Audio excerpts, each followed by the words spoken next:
I'm sorry? I'm Tony's dad.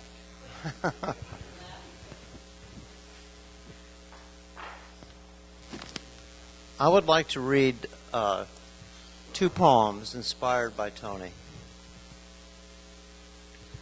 One of them I wrote when he was a child. He was about 8 or 9 years old, and as precocious as he was, he began asking me questions about the question that many of you will have to face when you begin talking to your own children. He asked me about how you make babies. He asked me what a man is supposed to do and how you go about doing it.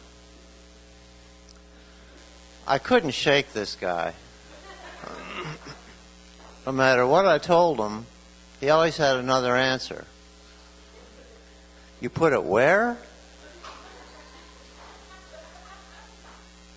It does what? And for how long?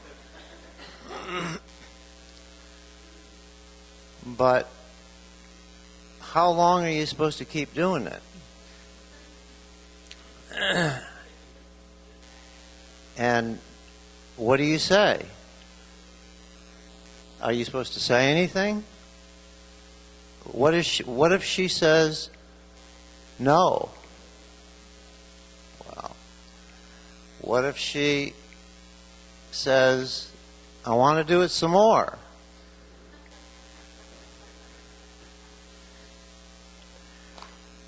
No matter what I said, he just had another question for me. So it made me think about what it would be like to do it and be deaf.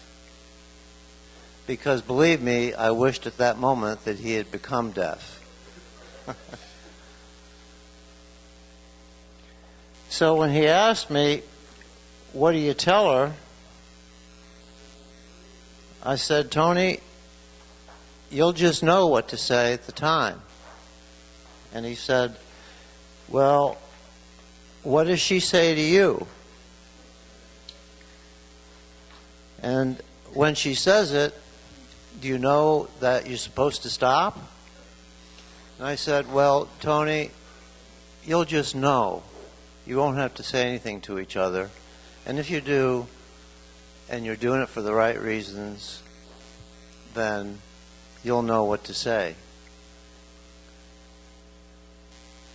And then Tony, of course, looked at me with those eyes and said, Dad, what if you're deaf?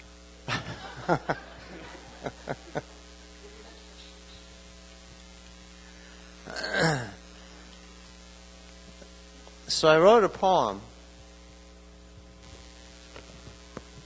inspired by that conversation. The name of the poem is Deaf and Making Love. The sounds are no longer with me. They've left spaces for a mind to grow and compose a song never heard.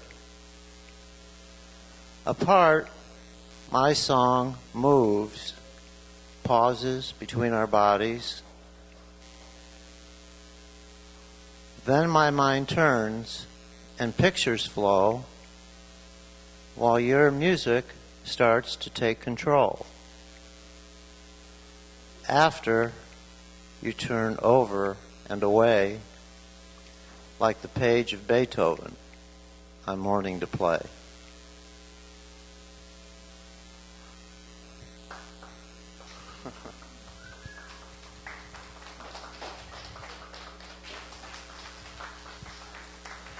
This next poem was written by a close friend of mine that knew Tony since he was born and with whom I've been close friends for the past 35 or 40 years. I couldn't have written it myself,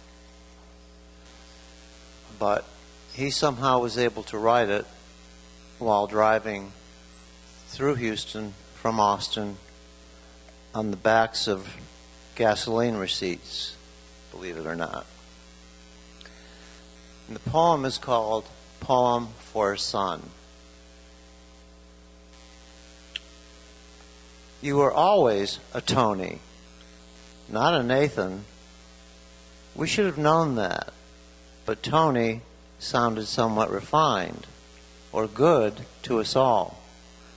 Before you could walk and talk back or hold a pool cue or a Colt 45 tall boy. You pissed wherever you felt like it and on all you didn't like, where a Nathan might have sat to quietly pee and pray.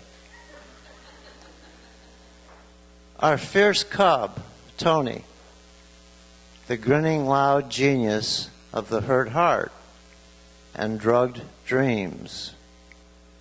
We grew to say your sound, Tony, with every tone love plays. While you grew your circle of friends, still gaping where you are gone. Your laughter's sound sleeps now, while we dream of your fierce hugs, while our hearts hurt where no prayer reigns. We say your name. We say, Tony, and we smile, and we cry, and we break while we hold you still and stumble on.